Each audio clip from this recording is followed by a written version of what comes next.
وذكر فإن الذكرى تنفع المؤمنين.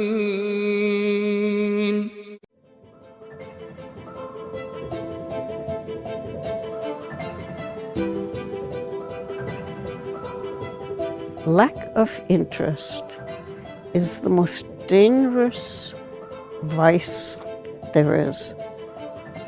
Generations that can't find something that interests them make war. With the rise of a secular culture, we have allowed the demonic to essentially seize complete and total control, and what's so frightening is that we don't even know it's demonic. And the Qur'an quite often says, God did not wrong them, but they wronged themselves.